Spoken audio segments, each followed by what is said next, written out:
¿Es posible robarse el cielo?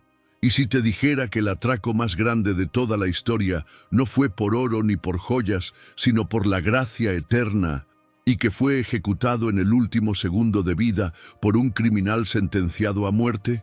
Todos conocemos la imagen, 3 cruces en una colina. Fijamos nuestra mirada en la del centro, y es justo que así sea. Pero por siglos hemos ignorado casi por completo a los hombres que colgaban a su lado. Son más que un detalle en la escena. Son un espejo de nuestra propia alma, la encarnación de las 2 únicas respuestas posibles ante el dolor y ante Dios: la desesperación o la fe. Hoy, en Pan de Cada Día, el canal que te alimenta la fe para la jornada, vamos a desvelar la historia del hombre que eligió la fe en el momento más oscuro. Vamos a contarte la historia de San Dimas, el buen ladrón, como nunca antes la has escuchado, no como un cuento para niños, sino como la brutal y sublime crónica del rescate más extremo jamás ocurrido. Te prometo que, después de este video, no volverás a ver la cruz de la misma manera. Pero antes de sumergirnos en este abismo de misericordia, necesito pedirte un gran acto de apoyo para que nuestra misión siga creciendo. Si crees que estas historias necesitan ser contadas, si sientes que el mundo necesita más esperanza, por favor, en este mismo instante, presiona el botón de me gusta. Tu like le dice a YouTube que este contenido tiene valor y debe ser mostrado a más almas. Si es tu primera vez aquí, o si aún no lo has hecho, este es el momento. Suscríbete para no perderte tu alimento espiritual. Y muy importante, activa la campanita en todas las notificaciones, para que seas el primero en enterarte cuando subamos una nueva historia que pueda cambiar tu día. Y quiero que participes desde ya. Comenta aquí abajo y responde a esta pregunta. Antes de ver este video, ¿qué pensabas sobre el buen ladrón? Quiero leerte. Finalmente, cuando esta historia toque tu corazón, y sé que lo hará, compártela. Piensa en esa persona, ese amigo, ese familiar que quizás está perdiendo la esperanza o que se siente demasiado pecador para ser perdonado. Este video podría ser el abrazo de Dios que necesita recibir hoy. Ahora sí, prepara tu corazón. Viajemos juntos al Gólgota para ser testigos del robo más santo de la historia. Observe la escena. Vaya más allá de la imagen que su mente conoce, más allá del vitral pulcro o la pintura barnizada por los siglos. Le ruego, haga el esfuerzo consciente de transportarse allí. Sienta el aire. Es un aire espeso, denso, un caldo pesado que se pega a la piel y ahoga la garganta. Está cargado con el olor metálico y dulzón de la sangre fresca que emana de 3 cuerpos torturados, el sudor agrio del miedo extremo, un hedor animal que delata la fragilidad humana ante la muerte inminente, y el polvo calcáreo de una tierra reseca que parece rechazar lo que está sucediendo, levantándose en pequeñas volutas con cada ráfaga de viento caliente, como si el propio planeta quisiera borrar la mancha de este crimen. Escuche los sonidos. No es el silencio solemne que hemos idealizado en nuestras iglesias y procesiones. Es una cacofonía brutal y desgarradora, un asalto a los sentidos. Oiga el llanto ahogado, gutural, casi animal, de un puñado de mujeres valientes, cuyo dolor es una daga afilada en el ruido ambiente. Un dolor que no busca consuelo, sino que simplemente es una realidad tan sólida como las rocas del Calvario. Escuche la risa cruel y estentórea de los soldados, hastiados de la rutina de la muerte, que indiferentes al drama cósmico que se desarrolla a escasos metros, juegan a los dados por una túnica sin costuras, su codicia un eco grotesco de la traición original. Oiga el zumbido insistente y voraz de las moscas, primeras heraldas de la descomposición, atraídas por la promesa de las heridas abiertas y la carne expuesta. Y sobre todo, escuche el murmullo incesante de una multitud morbosa, una bestia de 1000 cabezas que ha venido a ver el espectáculo, sedienta de sangre y de un entretenimiento brutal que la distraiga de su propia y miserable existencia. En este escenario de desolación absoluta, de abandono cósmico, 3 cruces se clavan en la cima del Gólgota como 3 preguntas dirigidas a la humanidad. En el centro, el Cordero de Dios, Jesucristo. Su silencio es más elocuente que cualquier grito, su inmovilidad más poderosa que cualquier ejército. Paga el precio incalculable por los pecados del mundo, un precio que la humanidad jamás podría saldar. Él es el epicentro de toda la historia, el punto de singularidad donde la eternidad irrumpe violentamente en el tiempo. Pero hoy nuestra atención se desviará deliberadamente de ese centro sagrado. Hoy nos atreveremos a mirar hacia los márgenes, hacia las periferias del drama, un lugar que solemos ignorar. Nos fijaremos en los hombres que flanquean al Salvador, 2 notas discordantes en esta sinfonía de redención. La Escritura los llama simplemente ladrones o malhechores, un término genérico que los despoja de identidad y los convierte en arquetipos del pecado. Son el reflejo crudo de la humanidad caída, suspendidos en la misma agonía física junto a la única esperanza de esa misma humanidad. Uno de ellos, a quien la tradición apócrifa llama Gestas, se irá de este mundo con una blasfemia en los labios, eligiendo sellar su propia oscuridad con un último acto de desprecio. El otro, sin embargo, a quien la misma tradición nombra Dimas, protagonizará en el último acto de su vida miserable el gesto de fe más audaz, desesperado y hermoso de toda la Biblia. En sus últimos y agónicos alientos, con el cuerpo destrozado y el futuro completamente aniquilado, pronunciará una oración de 7 palabras que le abrirá de par en par las puertas del paraíso. Hoy vamos a desvelar la historia jamás contada de este hombre. Y su historia plantea la pregunta más inquietante y a la vez más esperanzadora de nuestra fe. ¿Puede una vida entera de errores, de violencia, de egoísmo, ser completamente borrada en un solo instante de arrepentimiento sincero? Es la misericordia de Dios tan vasta, tan ilimitada, tan escandalosamente generosa, que puede rescatar a un alma en el último segundo de su existencia. Prepárese, porque la historia de Dimas no es solo la historia de un criminal. Es la prueba definitiva, la garantía firmada con sangre de que nadie, absolutamente nadie, está fuera del alcance del amor de Dios. Es un relato que desafía nuestra lógica humana de méritos y recompensas y nos sumerge por la fuerza en el océano insondable de la gracia divina. Quédese y descubra cómo el hombre menos esperado, el candidato menos probable, se convirtió en el primer santo canonizado, no por un papa o un concilio, sino por el mismísimo Cristo. Para apreciar la luz cegadora del milagro, debemos primero atrevernos a caminar en la oscuridad total de la vida que lo precedió. Dimas.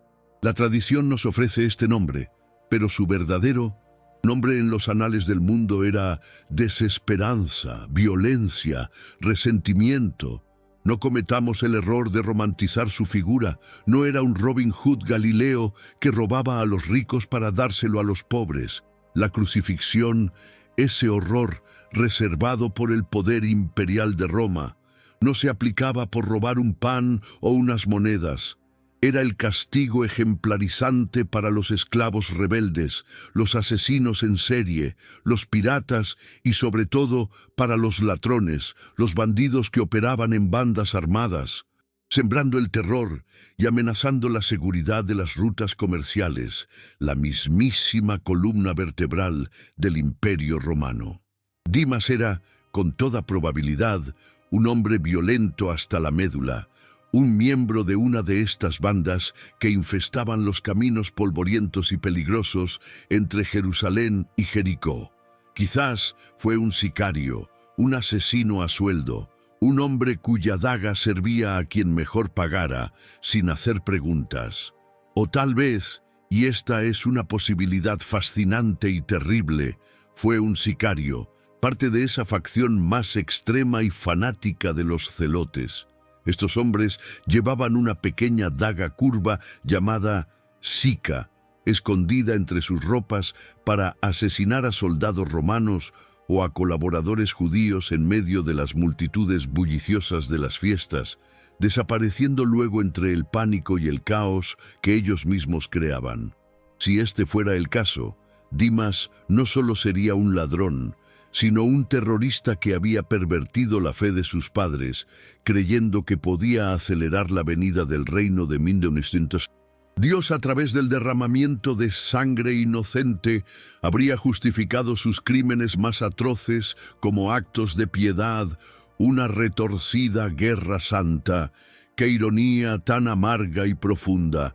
El hombre que quizás mató en nombre de un Dios justiciero y nacionalista, ahora se encontraría cara a cara con el verdadero rostro de Dios. Un rostro que no pide la sangre de sus enemigos, sino que derrama la propia para salvarlos, incluidos sus asesinos. Imaginemos su infancia, no como una excusa para sus crímenes, sino como el contexto que forjó su caída. Tal vez fue el hijo de un granjero galileo a quien un publicano corrupto, respaldado por la fuerza de una cohorte romana, le arrebató las tierras de su familia por una deuda impagable. Pudo haber visto a su padre humillado, a su madre llorando, a su familia despojada de todo, y en su joven corazón la semilla del amor a la justicia se pudrió y se convirtió en un odio ardiente y corrosivo hacia todo lo que representara autoridad, ya fuera romana o religiosa. Su único Dios era la supervivencia, su única oración, el filo afilado de su cuchillo. Sus manos no estaban hechas para arar la tierra o construir, sino para arrebatar, para tomar por la fuerza lo que la vida, en su opinión, le había negado injustamente. Vivía en un mundo de sombras, de escondites en las cuevas del desierto de Judea, de noches de miedo y días de violencia brutal. No había en él bondad aparente, ni rastro de fe, ni compasión. Era el producto de un mundo roto, un hombre considerado irredimible por la sociedad.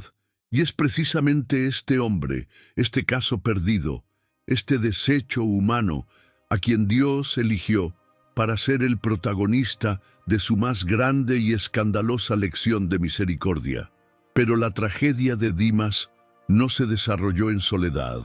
En el oscuro teatro de su vida criminal, otro actor compartía el escenario, un alma gemela en el crimen, pero un espíritu opuesto en la desesperación.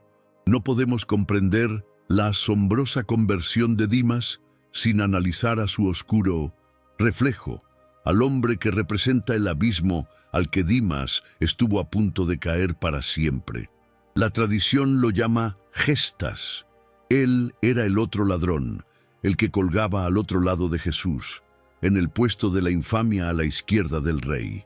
Y si Dimas es la última y temblorosa chispa de esperanza, Gestas es el rostro de la desesperación absoluta, el nihilismo hecho carne. Es el espejo que nos muestra el otro camino, la otra elección posible en el momento de la prueba suprema. Probablemente Dimas y Gestas eran más que cómplices. Eran hermanos de sangre en el pacto de la violencia. Quizás habían luchado codo a codo en emboscadas nocturnas. Habían compartido el pan robado y el vino agrio junto a una fogata. Se habían cubierto las espaldas en peleas mortales en alguna taberna sórdida. Conocían la misma vida dura, el mismo lenguaje de desconfianza y brutalidad. Sin embargo, en el crisol del sufrimiento extremo, en la prueba final de la cruz, sus almas tomaron direcciones diametralmente opuestas. Gestas representa al hombre tan profundamente herido y envenenado por la vida que su corazón ya no es de carne, sino una piedra incapaz de recibir o reconocer el amor. Su reacción ante Jesús es la del cinismo terminal. Al ver al Nazareno sufriendo a su lado, no ve una oportunidad de salvación, sino una última oportunidad para la burla, para arrastrar a alguien más a su propio infierno de amargura. Su mente, atrapada en la lógica implacable del poder terrenal, no puede concebir un Mesías que no pueda chasquear los dedos y liberarse de los clavos. ¿No eres tú el Cristo? Pues sálvate a ti mismo y a nosotros, le grita. No es una petición de fe, es un desafío sarcástico y lleno de veneno. Es la voz de la fe transaccional. Si realmente eres Dios, dame lo que quiero, resuélveme este problema ahora. Usa tu poder para mi beneficio inmediato. No hay fe, no hay arrepentimiento, solo una exigencia egoísta y desesperada que nace de un vacío espiritual total. Gestas es el símbolo del alma que incluso frente a la encarnación misma de la misericordia se niega a ver. Está tan consumido por su propio dolor y resentimiento que es incapaz de reconocer la santidad que padece a su lado. Es la personificación de la soberbia del que sufre, aquel que cree que su inmenso dolor le da derecho a maldecir a Dios y al mundo entero. Su presencia en el Calvario es fundamental, porque su oscuridad total, su rechazo explícito y ruidoso, hace que la diminuta y temblorosa luz de la fe de Dimas brille con una intensidad aún más sobrecogedora. Ambos son culpables, ambos sufren el mismo tormento insoportable, pero uno elegirá la maldición como su última palabra y el otro la bendición. La fama de Jesús de Nazaret era un fenómeno que trascendía todas las barreras sociales de la Palestina del siglo I. No se limitaba a las sinagogas y a los círculos de los piadosos. Sus palabras y sobre todo sus actos de poder y misericordia habrían sido un tema de conversación, candente incluso en los lugares más bajos y peligrosos del Hampa de Judea. ¿Cómo no iban a hacerlo? Este rabino era una completa anomalía. No se rodeaba solo de los puros y los justos, como hacían los fariseos. Al contrario, sus críticos lo apodaban, con un desprecio evidente, amigo de publicanos y pecadores. Y tenían toda la razón. Comía en casa de Zaqueo y Mateo, recaudadores de impuestos, considerados traidores y colaboracionistas, odiados por el pueblo. Permitía que una mujer conocida, públicamente como pecadora, le lavara los pies con sus propias lágrimas y los ungiera con un perfume carísimo, un acto de una intimidad escandalosa para la época.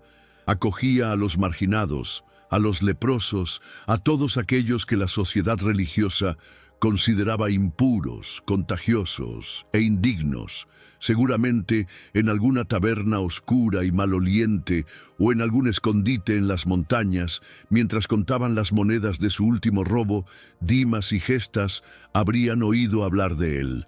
Gestas, con su cinismo blindado, probablemente se habría reído a carcajadas. Otro charlatán habría dicho con desdén: un ilusionista que engaña a los pobres con falsas esperanzas para robarles sus pocas monedas. Para un hombre como Gestas, cuya única realidad era la violencia, la misericordia era una debilidad y el perdón un concepto para tontos e ingenuos.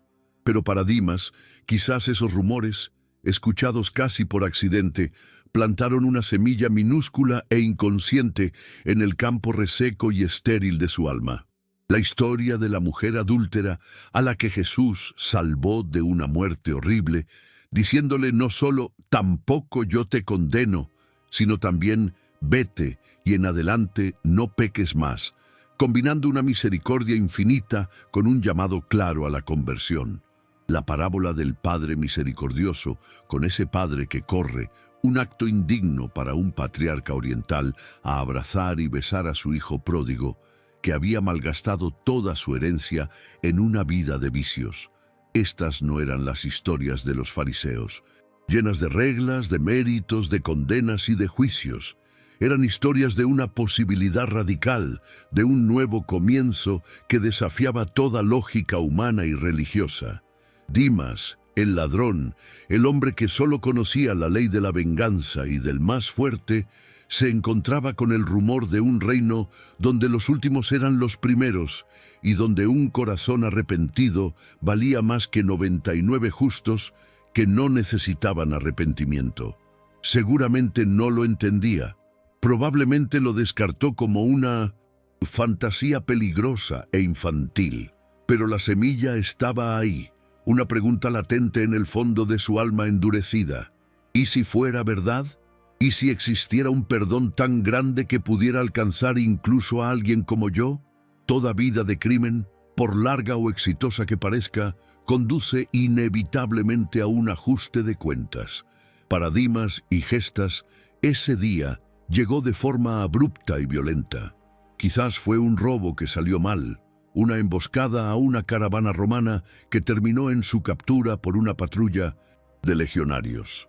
La justicia romana era rápida, eficiente y brutal, especialmente con los no ciudadanos, considerados poco más que propiedad del imperio. No habría un juicio largo con abogados y apelaciones.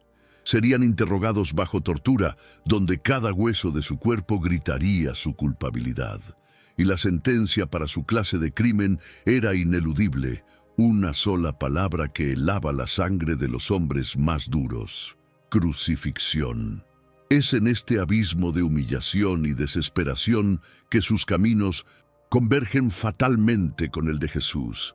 En los sótanos húmedos y oscuros de la fortaleza Antonia o en el patio del pretorio bañado por un sol indiferente, los tres condenados se encuentran: Dimas y Gestas, culpables según la ley de los hombres y la ley de Dios, y Jesús, el único inocente de toda la historia de la humanidad, acusado injustamente, traicionado, negado.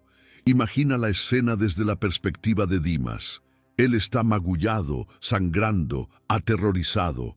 A su lado, Gestas maldice a los guardias, al destino, a Dios. Y luego ve al tercer prisionero. Su cuerpo es un mapa de dolor, destrozado por la flagelación hasta el punto de que apenas parece humano. Su rostro, una máscara de sangre, sudor y saliva, coronado por un casco de espinas hundido cruelmente en su cráneo. Pero en sus ojos no hay odio, no hay desesperación, no hay sed de venganza. Hay una paz profunda, una tristeza infinita, una dignidad silenciosa y regia que es completamente ajena a su mundo de violencia. Durante el Vía Crucis, la procesión de la muerte, Dimas camina hacia su propio fin. Cada paso es una agonía. Ve cómo la multitud, la misma que quizás lo aclamó en algún momento de falso poder, ahora grita e insulta a Jesús con un odio visceral. Ve la crueldad casual, casi aburrida de los soldados, y ve a Jesús caer y levantarse una y otra vez, cargando no solo su propia cruz, sino el peso invisible del mundo entero. En ese camino compartido hacia el lugar de la calavera, Dimas comienza a comprender algo fundamental. Él y Gestas están muriendo por sus crímenes. Su castigo, aunque terrible, es justo según la lógica del mundo. Pero este otro hombre, el Nazareno, su sufrimiento es diferente. Es un sufrimiento inmerecido, un sufrimiento que parece tener un propósito que se le escapa por completo. Estaban compartiendo el mismo destino, pero no la misma causa. Y esta comprensión, nacida en el camino del dolor, será la clave que abrirá la cerradura de su corazón en la cruz. La crucifixión no era solo un método de ejecución. Era un espectáculo público, un teatro de la crueldad diseñado por Roma para infundir terror y reafirmar su poder absoluto sobre las provincias rebeldes. Para Dimas, cada segundo en esa cruz era una eternidad de dolor insoportable. El peso de su cuerpo colgando de 3 clavos de hierro que desgarraban nervios y tendones con cada movimiento involuntario. La asfixia lenta y progresiva, la lucha desesperada por erguirse sobre el clavo que atravesaba sus pies para poder tomar una bocanada de aire, un esfuerzo que a su vez producía un dolor agudísimo en todo su cuerpo. El sol abrasador de Judea cociendo su piel, la sed devoradora que convertía su boca y garganta en un desierto de polvo y amargura. Era un infierno en la tierra, diseñado para maximizar el sufrimiento y la humillación, y en medio de su propia agonía era un espectador de primera fila del drama que se desarrollaba en la cruz central. Escuchaba las burlas de los soldados que se repartían las ropas de 1900. Jesús, cumpliendo sin saberlo una profecía milenaria, escuchaba a los líderes religiosos, los hombres santos de Israel, mofarse con una crueldad teológica. A otros salvó, que se salve a sí mismo si es el Cristo de Dios, el elegido. Cada insulto era una lanza que también parecía herir su propia alma confundida. Y entonces, en medio de esa sinfonía de odio, escuchó las primeras palabras de Jesús desde la cruz. No una maldición, no un grito de venganza, no una súplica por su vida. Escuchó una oración que desafiaba toda lógica humana, una oración que rompía todos los esquemas. Padre, perdónalos porque no saben lo que hacen. Dimas se quedaría atónito, suspendido en el tiempo por un instante, su propio dolor olvidado. ¿Perdón? Perdón para los hombres que le habían clavado, que se burlaban de él, que lo habían condenado injustamente. Él, Dimas, odiaba a sus captores con cada fibra de su ser. Odiaba a los romanos, a los líderes judíos, al sistema que lo había llevado allí. Su corazón estaba lleno de veneno y resentimiento acumulado durante toda una vida. Pero este hombre, en un sufrimiento infinitamente mayor, respondía con un amor que parecía de otro mundo, de otra dimensión. Esa sola frase fue la primera grieta seria en el muro de piedra que rodeaba el corazón de Dimas. Fue un rayo de luz que penetró en la celda oscura y solitaria de su alma. Comenzó a darse cuenta, con una certeza creciente, de que no estaba colgado junto a un simple hombre. La santidad, la divinidad, irradiaba de esa cruz central de una manera tan palpable que ni el dolor más atroz podía ignorarla. El teatro del dolor se estaba convirtiendo para él en el teatro de la revelación. El drama en el Gólgota alcanza su punto culminante, su momento de mayor tensión espiritual. Gestas, el ladrón de la izquierda, completamente consumido por su propia amargura, lanza su dardo final, envenenado de desesperación. ¿No eres tú el Cristo? Pues sálvate a ti mismo y a nosotros. Es el grito de la incredulidad, la exigencia de un milagro egoísta. Es la voz del mundo que le dice a Dios: demuéstrame tu poder en mis términos, y entonces, y solo entonces, creeré. Es una fe condicional, que en realidad no es fe en absoluto. En ese preciso instante, Dimas toma la decisión más importante de su existencia. Podría haberse quedado en silencio, ahogado en su propio dolor. Podría haberse unido a las burlas de Gestas, buscando un último y patético consuelo en el cinismo compartido. Pero no lo hizo. La semilla de la fe, plantada por los rumores y regada por la oración de perdón de Jesús, ahora florecía milagrosamente en un acto de valentía y caridad asombroso. Se vuelve hacia su antiguo cómplice y desde el púlpito de su propia cruz pronuncia la primera y última homilía de su vida, un acto final de caridad fraterna intentando salvar no el cuerpo, sino el alma de su amigo. El evangelista San Lucas inmortaliza sus palabras. Él le respondió diciendo: ¿ni siquiera temes tú a Dios, estando en el mismo suplicio? Analicemos esta primera frase: temor de Dios. No es miedo servil o terror, sino el reconocimiento sobrecogedor de la santidad, la majestad y la justicia de Dios. Es el principio de toda sabiduría. Y luego pronuncia las palabras de la confesión perfecta, que encapsulan los tres pilares de la conversión auténtica. Primero, la humildad radical al admitir su culpa sin paliativos.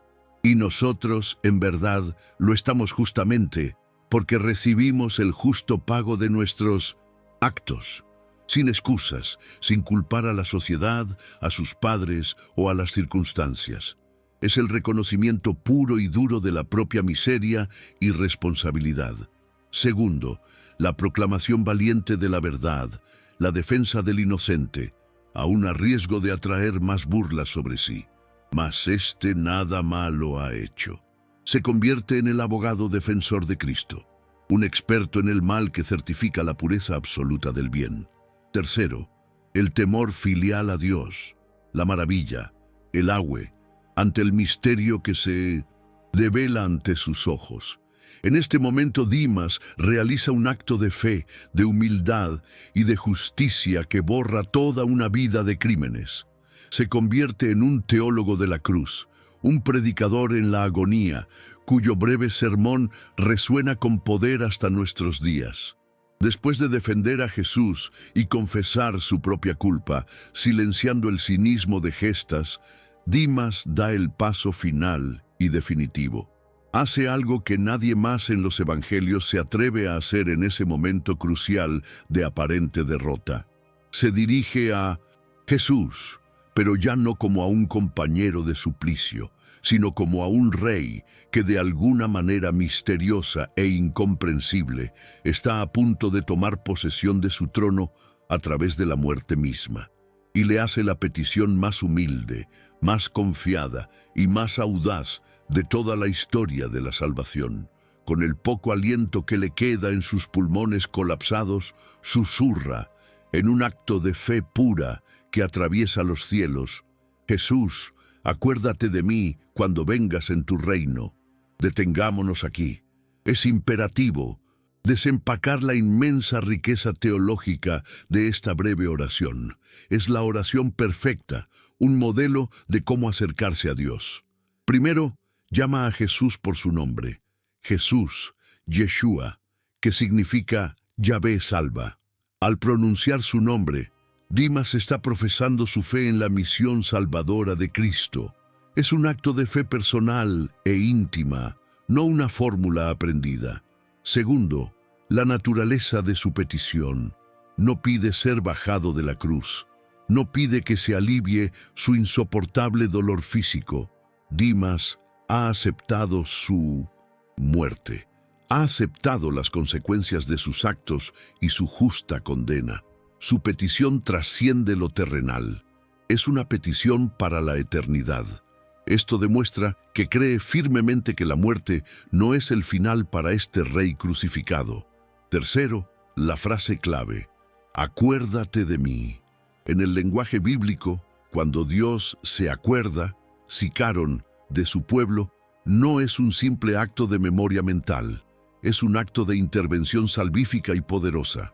Cuando Dios se acordó de Noé, envió el viento que secó las aguas del diluvio. Cuando se acordó de su pacto con Abraham, liberó a Israel de la esclavitud en Egipto. La petición de Dimas es un código teológico para decir: sálvame, interven por mí. Y finalmente, la fe asombrosa en su realeza: cuando vengas en tu reino. En el momento de la máxima humillación de Jesús, cuando parece un fracaso total, derrotado, ensangrentado y abandonado por casi todos, Dimas lo mira y ve a un rey. Ve más allá de los clavos y la sangre y contempla la gloria futura. Es un acto de fe más grande, más puro, que el de muchos de los propios discípulos en ese momento. La fe de un ladrón moribundo se convirtió en el único faro que iluminó la densa oscuridad del Gólgota. Ante la oración más audaz y humilde de la historia, Jesús ofrece la respuesta más consoladora y soberana. En medio de su propia agonía asfixiante, se vuelve hacia el ladrón arrepentido. Este simple gesto, el de un crucificado volviendo su cabeza hacia otro, debió requerir un esfuerzo sobrehumano, un acto de amor puro y deliberado, y le otorga la absolución más poderosa y la promesa más dulce jamás pronunciada.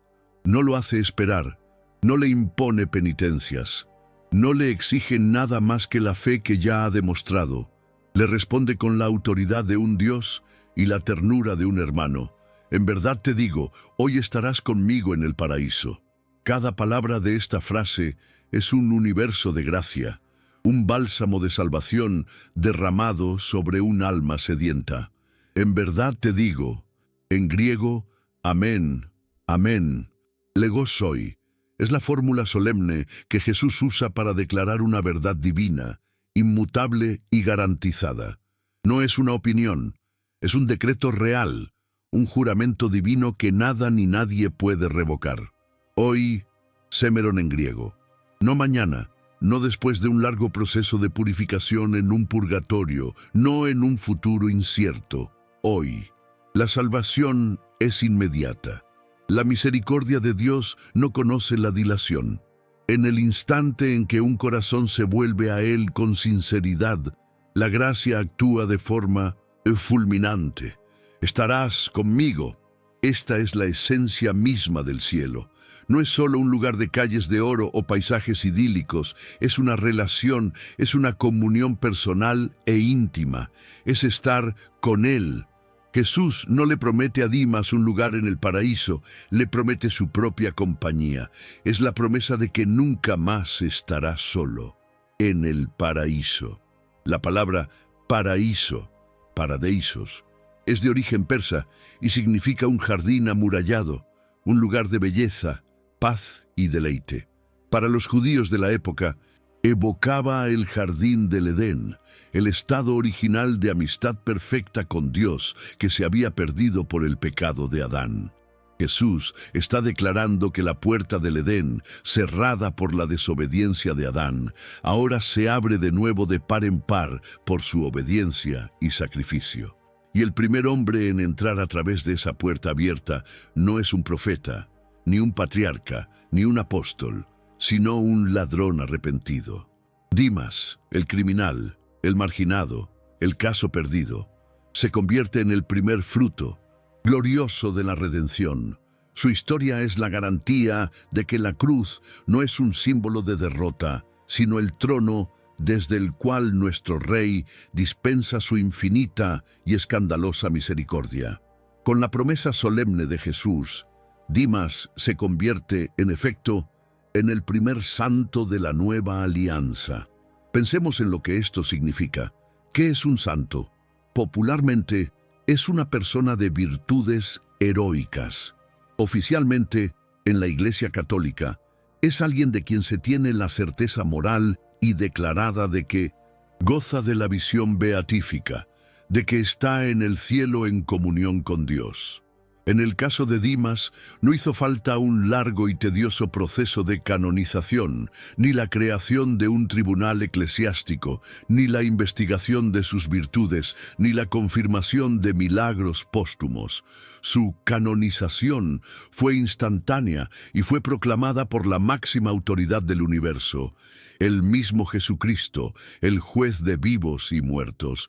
Él es el santo in extremis, el santo del último minuto, y esto lo convierte en un pilar fundamental de nuestra fe y teología católicas. San Dimas, como se le conoce con veneración, es la personificación de varias verdades teológicas cruciales. Primero, es la prueba viviente del poder del sacramento de la confesión, incluso en su forma más esencial. Analicemos sus acciones a la luz del sacramento. Realizó un examen de conciencia y reconoció su pecado. Recibimos el justo pago. Mostró un arrepentimiento perfecto o contrición, motivado por el amor y el temor de Dios. Temor de Dios y defensa del inocente. Hizo una confesión de sus pecados y de su fe en Cristo, y recibió la absolución directamente del sumo sacerdote, Jesucristo. Es una confesión perfecta en su esencia. Segundo, es el santo patrón de la esperanza. Nos enseña que mientras hay un hálito de vida, hay un océano de misericordia disponible. Es un golpe mortal a la desesperación, el pecado contra el Espíritu Santo, que consiste en creer que nuestros pecados son más grandes que el perdón de Dios. Si un ladrón crucificado pudo alcanzar el paraíso, ¿quiénes somos nosotros para dudar de la amplitud de ese perdón? Tercero, Es un modelo de la buena muerte. Aceptó su sufrimiento, lo unió al de Cristo y puso toda su confianza, no en sus propias fuerzas o méritos, sino en la pura misericordia de su Salvador. Por eso, San Dimas es invocado como el patrón de los moribundos, de los prisioneros, de los arrepentidos y de todos aquellos que se sienten perdidos y sin esperanza. Su historia no es una excepción a la regla. Es la regla de la gracia divina en su máxima y más gloriosa expresión. La historia de Dimas no terminó en el Gólgota, con su último suspiro de paz.